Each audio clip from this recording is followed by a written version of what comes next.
ಕೂಡ ನಮ್ಮ ರಸ್ತೆ ಸುರಕ್ಷತಾ ಸಪ್ತಾಹವನ್ನು ರಾಜ್ಯಾದ್ಯಂತ ನಮ್ಮ ಇಲಾಖೆ ಜನವರಿ 1ರಿಂದ 31ರವರೆಗೂ ಕೂಡ ಕಾರ್ಯಕ್ರಮಗಳು ಹಾಕ್ಕೊಳ್ತೀವಿ. ಮತ್ತು ರಸ್ತೆ ಸುರಕ್ಷತೆಗೆ ಹೆಚ್ಚು ಆದ್ಯತೆ ಕೊಡಬೇಕು ಅಂತ ನಮ್ಮ ದೇಶ ಅಂತಲ್ಲ, ಪ್ರಪಂಚದ ಎಲ್ಲ ಭಾಗದಲ್ಲೂ ಕೂಡ ಆಕ್ಸಿಡೆಂಟ್ಸು ಪ್ರಮಾಣ ಕಡಿಮೆ ಮಾಡಬೇಕು ಅಂತ ಭಾಳ ವರ್ಷದಿಂದ ಪ್ರಯತ್ನ ಮಾಡ್ತಾ ಇದ್ದಾರೆ.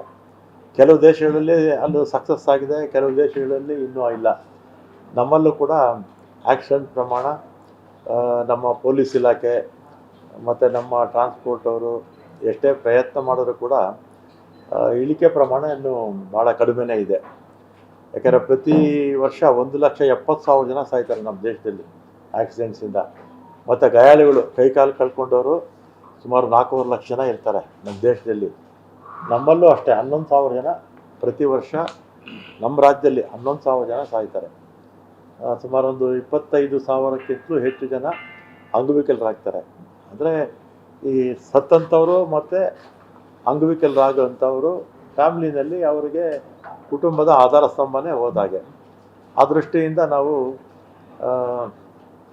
ಜನಕ್ಕೆ ವಿಶೇಷವಾಗಿ ನಮ್ಮ ಕಾನೂನುಗಳು ಎಷ್ಟೇ ಬಿಗಿಯಾಗಿರ್ಬೋದು, ಆ ಕಾನೂನುಗಳನ್ನ ಎಷ್ಟೇ ಬಿಗಿಯಾಗಿ ನಾವು ಜಾರಿ ಮಾಡಿದ್ರೂ ಕೂಡ ಯಾರು ವಾಹನ ಓಡಿಸ್ತಾ ಇರ್ತಾರೆ, 2 ವೀಲರ್ ಇರ್ಬೋದು, 4 ವೀಲರ್ ಇರ್ಬೋದು, ಅಥವಾ ಟ್ರಕ್ಸು ಎಲ್ಲ ಇರ್ಬೋದು, ಅವರು ಎಚ್ಚರಿಕೆ ವಹಿಸಿ ಗಾಡಿಗಳನ್ನು ಓಡಿಸದೇ ಇದ್ದರೆ ಆಕ್ಸಿಡೆಂಟ್ಸು ಕಡಿಮೆ ಮಾಡೋಕ್ಕೆ ಸಾಧ್ಯ ಇಲ್ಲ. ಅದಕ್ಕೆ ನಾವು ಇದನ್ನು ದೇಶದ ಎಲ್ಲ ಭಾಗದಲ್ಲೂ ಕೂಡ ಇದನ್ನು ಮಾಡ್ತಾರೆ. ಕರ್ನಾಟಕ ಅಂತಲ್ಲ, ದೇಶದ ಎಲ್ಲ ಭಾಗದಲ್ಲೂ ಕೂಡ ರಸ್ತೆ ಸುರಕ್ಷತೆಯನ್ನು ಮಾಡ್ತಾರೆ. ನಮ್ಮ ಮೊನ್ನೆ 5ನೇ ತಾರೀಕು ಕೇಂದ್ರದಲ್ಲಿ ಇದು ಜಸ್ಟಿಸ್ ಒಬ್ಬರಿದ್ದರು, ಅವರು ಮನೋಹರ್ ಅಂತ. ಅವರು ರಿಟೈರ್ಡ್ ಆದಮೇಲೆ ಅವ್ರನ್ನ ಸುಪ್ರೀಂ ಕೋರ್ಟ್ ನೇಮಕ ಮಾಡಿದೆ. ಈ ರಸ್ತೆ ಸುರಕ್ಷತೆಗೆ ಅವ್ರನ್ನ ಚೇರ್ಮನ್ ಮಾಡಿ ಅವರು ಮಾನಿಟರ್ ಮಾಡ್ತಾರೆ ದೇಶದ ಎಲ್ಲ ಭಾಗದಲ್ಲೂ. ಮತ್ತು ಇದಕ್ಕೆ ಕಾನೂನುಗಳು ತರೋದು ಎಲ್ಲ ಕೂಡ ಅವರು ಮಾಡ್ತಾ ಇರ್ತಾರೆ.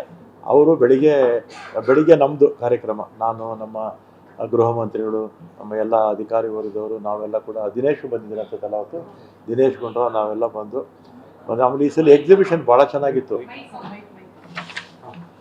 ಈ ಸಲ ಎಕ್ಸಿಬಿಷನ್ನು ಈ ಸಲ ಭಾಳ ಚೆನ್ನಾಗಿತ್ತು. ಸುಪ್ರೀಂ ಕೋರ್ಟು ಜಸ್ಟಿಸ್ ನೋಡಿ, ರಿಟೈರ್ಡ್ ಜಸ್ಟಿಸ್ ಅವರು ನೀವು ಬರೀ ಒಂದಿನಕ್ಕೆ ಮಾತ್ರ ಸೀಮಿತ ಮಾಡ್ಕೋಬೇಡಿ, ಮುಂದಿನ ವರ್ಷದಿಂದ ಕನಿಷ್ಠ ಒಂದು 3 ದಿನದಿಂದ 1 ವಾರ ಮಾಡಿ ಅಂತ ಹೇಳಿದ್ದಾರೆ.